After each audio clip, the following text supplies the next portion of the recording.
நாம் ஆக்கி விட்டோம், நம்மக்கிட்ட பர்மிஷன் வாங்கிட்டு தலைவரிடம் அனுமதி பெற்று போனாங்களாம். இவர் பெரிய லார்ட் லபக்தாஸ். உங்கள் ஓட்டை வாங்கி தான் கம்யூனிஸ்ட்டுகள் ஜெயிச்சிட்டாங்க, விசிகா ஜெயிச்சிட்டாங்க, இந்தியன் யூனியன் முஸ்லீம் லீக் ஜெயிச்சிட்டாங்க, எல்லாரும் உங்கள் ஓட்டை வாங்கி ஜெயித்தாங்க. ஆனால் ஸ்டாலின் சார் அதே மாதிரி வந்து முன்னாள் அமைச்சர்களான செந்தில் பாலாஜி, அனிதா ராதாகிருஷ்ணன் இவங்கள் மீதான அந்த வழக்கு விசாரணையை தொடரணும் அப்படின்ட்டு தமிழக அரசு அனுமதி கொடுத்துருக்காங்க சார். இது கைது நடவடிக்கை எதுவும் போகிறதுக்கான வாய்ப்புகள் இருக்கு? நேருவை தூக்கில் போடுங்க, நேருவை ஜெயிலில் போடுங்க, கைது பண்ணுங்கலாம் சொல்ல. மக்கள் நீதி மையம்லாம் பார்த்தீங்கன்னா ஒரு சீட்டு கூட வாங்காமல் உங்களுக்கு வேலை செஞ்சாங்க. அவர் கால் ஷீட்டு மாதிரி பைசா வாங்கிட்டாருன்னு கேள்விப்பட்டேன். நீங்கள் எனக்கு வந்து 2 தொகுதியில் ஹெல்ப் பண்ணுறீங்க, நான் உங்களுக்கு 200 தொகுதியில் ஹெல்ப் பண்ணுறேன். தனித்து அவங்களால ஜெயிக்கவே முடியாதுன்னா 1000 வருஷம் ஆனாலும் சரி கனிமொழி காத்துட்ருக்கலாம், இலவு காத்த கிளி போல.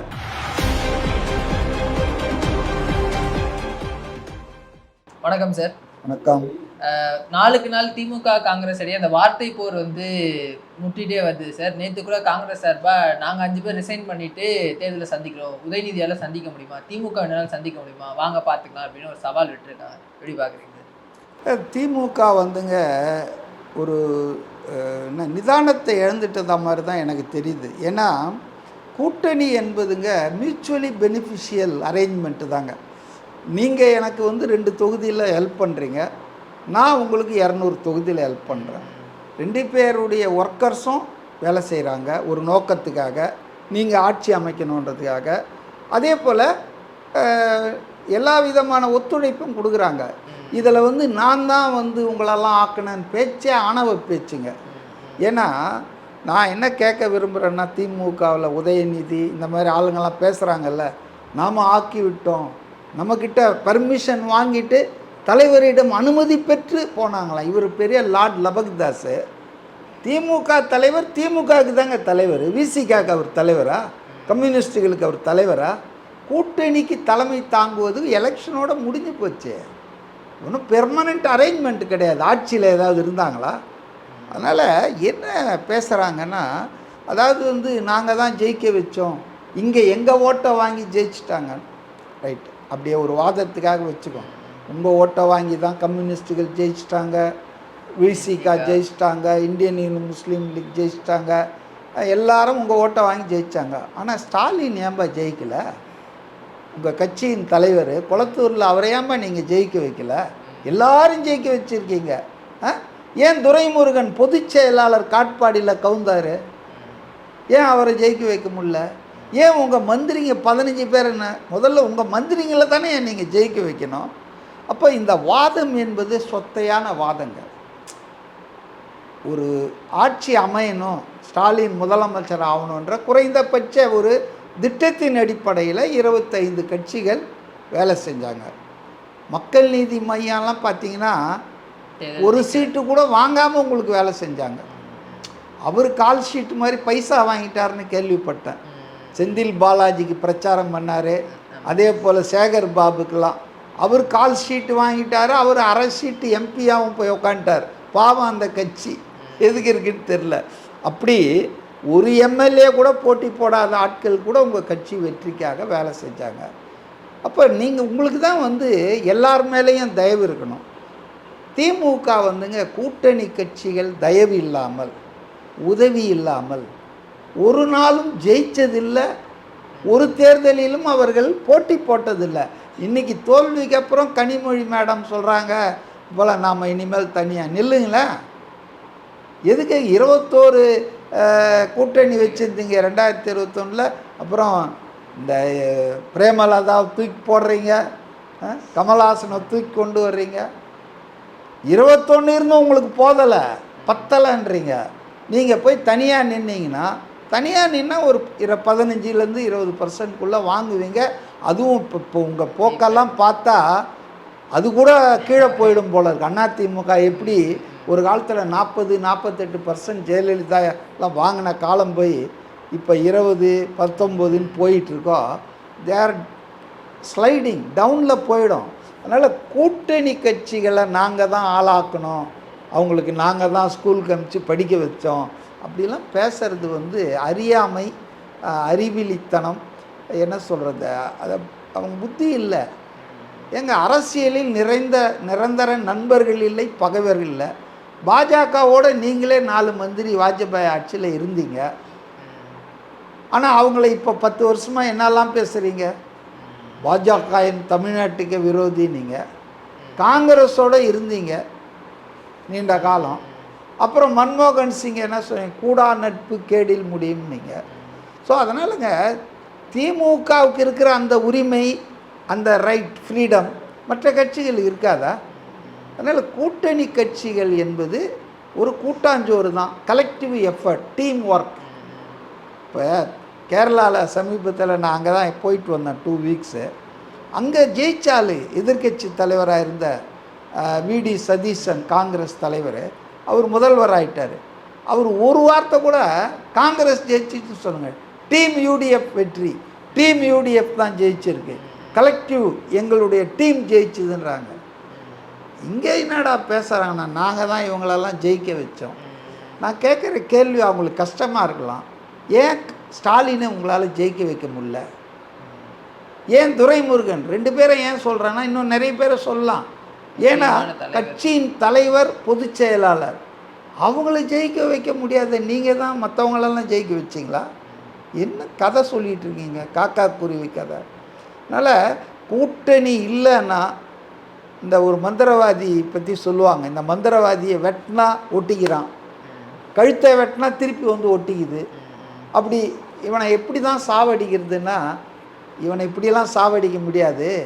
ஒரு 7 மலை தாண்டி 7 ஆறை தாண்டி ஒரு முகட்டில் ஒரு மரம் இருக்கும், அந்த மர பொந்தில் ஒரு கிளி இருக்கும், அந்த கிளியை கழுத்தை திருவுனா தான் இவன் சாவான்வாங்க. அது மாதிரி திமுகவுக்கு வீழ்த்தணுன்னா கூட்டணி இல்லாமல் போய் தனித்து விட்டாலே வீழ்த்துருவாங்க. தனித்து அவங்களால ஜெயிக்கவே முடியாதுன்னா 1000 வருஷம் ஆனாலும் சரி, கனிமொழி காத்துட்ருக்கலாம் இலவு காத்த கிளி போல். திமுகவால் இதர கட்சிகள் உதவி இல்லாமல் அவங்க யாராவது தூக்கி விடாமல் ஒன்றும் பண்ண முடியாதுங்க. ஆனால் அவங்க பேசுகிறதெல்லாம் பார்த்தீங்கன்னா, நான் தான் அந்த ஆணவம் தான் இன்றைக்கி அழிஞ்சிருக்காங்க. சார், அதே மாதிரி வந்து முன்னாள் அமைச்சர்களான செந்தில் பாலாஜி, அனிதா ராதாகிருஷ்ணன், இவங்கள் மீதான அந்த வழக்கு விசாரணையை தொடரணும் அப்படின்ட்டு தமிழக அரசு அனுமதி கொடுத்துருக்காங்க சார். இது கைது நடவடிக்கை எதுவும் போகிறதுக்கான வாய்ப்புகள் இருக்குது. ஏன்னா பல அமைச்சர்கள் மீது, பல முன்னாள் அமைச்சர்கள் மீது வந்து ஊழல் குற்றச்சாட்டுகள் இருக்குது. திரு விஜய் அவர்களே அதை சொல்லியிருக்காரு. அப்படின்னும் போது அந்த ஒரு நடவடிக்கை எப்படி சார் இருக்கும்?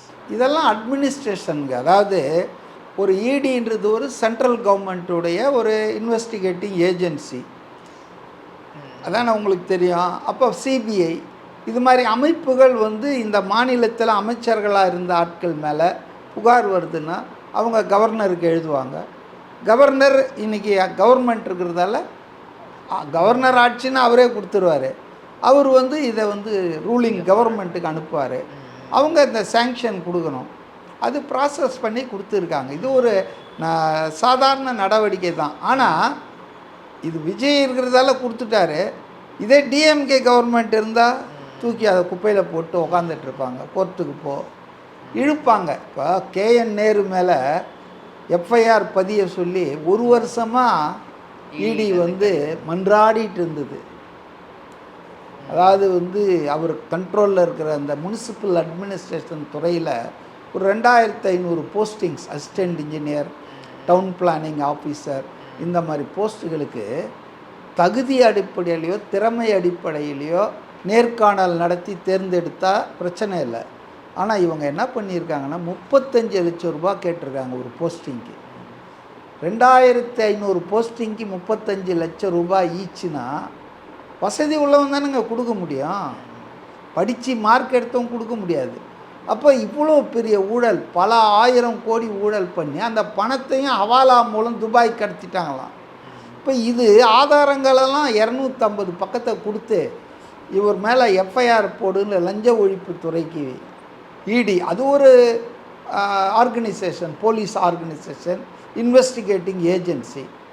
லஞ்ச ஒழிப்புத்துறை மாநிலத்தில் லஞ்சம் வராமல் தடுக்கணும், ஆட்சியில் இருக்கிறவங்க தப்பு பண்ணக்கூடாது, அதிகாரத்தில் இருக்கிறவங்க அது அலுவலராக இருக்கலாம், யாராக இருந்தாலும் பண்ணக்கூடாதுன்னு.